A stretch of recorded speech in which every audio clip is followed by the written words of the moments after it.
बिस्मिल्लाहिर्रहमानिर्रहीम। अस्सलाम वालेकुम नाज़रीन कराम, कौमी असम्बली ने नए माली साल 2021-22 का बजट कसरत राय से मंजूर कर लिए। अपोजिशन की जानब से बड़े बुलंद बाग दावे किए जा रहे थे कि वो इस बार बजट नहीं मंजूर होने देंगे। बहरहाल हुकूमत ने अपना बजट भी मंजूर करा लिया। अपोजिशन की तमाम तरामी मुस्तरद कर दी। हुकूमत की तमाम इत्तेहादी जमातों बिलखसूस जहांगीर तरीन ग्रुप ने भी माली बिल के हक में वोट दिया। इस तरह बजट पेश करने की तहरीक के हक में 172 वोट और मुखालफत में 138 वोट आए। यानी एक बार फिर कौमी असम्बली में यह साबित करने की कोशिश की गई कि वज़ीर आज़म की एतमाद का वोट लेने के लिए 172 अरकान की ज़रूरत होती है। तो 172 अरकान तो उन्होंने मौजूद कर दिखाए। 10, 12, 8, 10 अरकान नहीं हैं, लेकिन दूसरी तरफ अपोजिशन के भी खासे अरकान गैर हाज़िर थे। कायदे हज़्ब इख्तिलाफ की कज़न की कायदे हज़्ब इख्तिलाफ मियाँ शहबाज शरीफ के कज़न की डेथ हो गई थी, इसलिए वो कौमी असम्बली में नहीं आए। उसी वजह से कोई 12-14 कौमी असम्बली के मुस्लिम लीग नून के अरकान भी गायब थे। पीपल्स पार्टी वालों का कहना है कि हमारे कमोबेश तमाम अरकान मौजूद थे। बहरहाल 138 अरकान के बजाय अगर ये 156 के लगभग होते मौजूद तो पता लगता कि अपोजिशन की पूरी तादाद मौजूद है। अपोजिशन ने भी कोई ख़ास मज़ामत नहीं की, बड़ी आसानी से हुकूमत को बजट मंजूर करने दिया। इस बजट में सरकारी मुलाजमीन के लिए 10% एडॉक रिलीफ अलाउंस मंजूर हुआ है। पेंशनर्स को भी की पेंशन में भी 10% इजाफा होगा।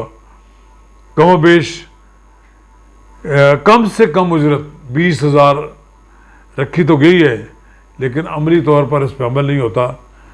अब भी बहुत से अदारे कोई 7,000, कोई 8,000, कोई 9,000, कोई 10,000 तनख्वाह देता है एक आम मजदूर को। ये बड़ा जुल्म है।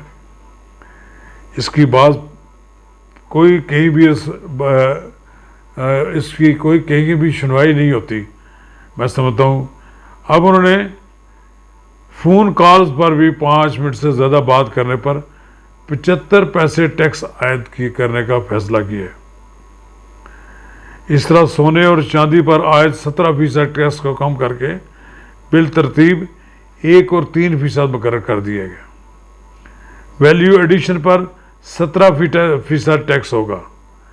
पोल्ट्री और मवेशियों की फीड के अज्जा पर 17% टैक्स को 10% कर दिया गया है।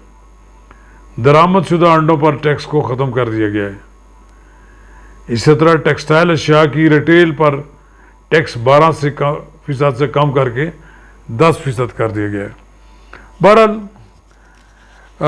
जनाब शौकत तरीन बड़े बुलंद बाग दावे कर रहे थे कि इस बजट के बाद पाकिस्तान में दूध और शहद की नहरें बहने लगेंगी। बहरहाल नहरें बहें ना बहें, महंगाई का सुनामी तो आना ही है।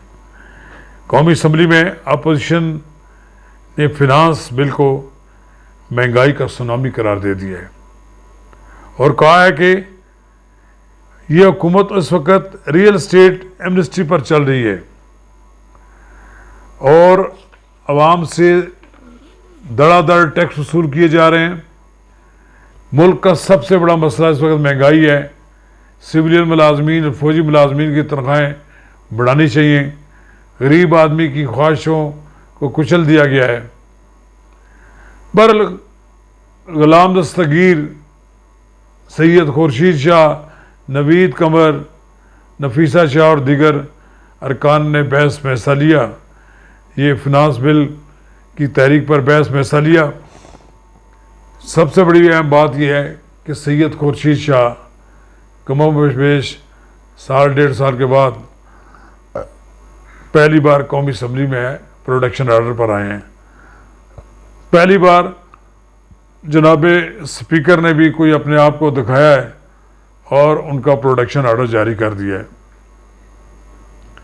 यानी इससे भी कुछ ताल्लुकात कार हुकूमत अपोजिशन और स्पीकर के दरमियान बेहतर होने का इम्कान है। बहरहाल बिलावल भुट्टो जरदारी बार बार असम्बली में इस बात का मुतालबा करते रहे कि बजट की मंजूरी पर जो कसरत राय का इजहार किया गया इसके वोटिंग होनी चाहिए, लेकिन स्पीकर ने उनका ये मुतालबा तस्लीम नहीं किया। बहरहाल 172 अरकान हैं, बड़ी हौसला अफजा बात है। पिछले दिन उन्होंने वज़ीर आज़म ने सबको डिनर पर बुलाया और अपनी पूरी तवानाई इस बात पर सर्फ की कि बजट की मंजूरी के वक्त ज़्यादा से ज़्यादा हुकूमती अरकान मौजूद हों। इस लिहाज से मैं समझता हूँ हुकूमती अरकान ने बड़ा साथ दिया जनाब वज़ीर आज़म का और एक लिहाज से उनकी हुकूमत पर एक एतमाद का इजहार किया। रही बात अपोजिशन की, अपोजिशन मुंतशिर है पार्लियामेंट के बाहर और पार्लियामेंट के अंदर जनाब शहबाज शरीफ की क़यादत में मुत्तहिद नज़र आती है, लेकिन कभी ऐसा नज़र नहीं आता कि कोई बड़ा कारनामा सर अंजाम दे दें, यानी अदम एतमाद की तारीख ले आएँ। लेकिन बहरहाल शहबाज शरीफ और बिलावल भुट्टो जरदारी के दरमियान बड़ी कुर्बत पाई जाती है, लेकिन फिर भी बाज नहीं आते बिलावल भुट्टो जरदारी। उन्होंने जनाब मियां शहबाज शरीफ की गैर हाज़िरी को, ईवान से गैर हाज़िरी को फिर भी तनकीद का निशाना बनाया। हालांकि मियां शहबाज शरीफ के कज़न की डेथ हो गई थी तो वहाँ दुआ के लिए वो नहीं आए, लेकिन अगर आ जाते तो कौन सी तोप कौन सी तलवार चल जानी थी। लेकिन बहरहाल अपोजिशन की ये एक दूसरे के साथ नोक झोंक जारी रहती है और ये सिलसिला जारी है।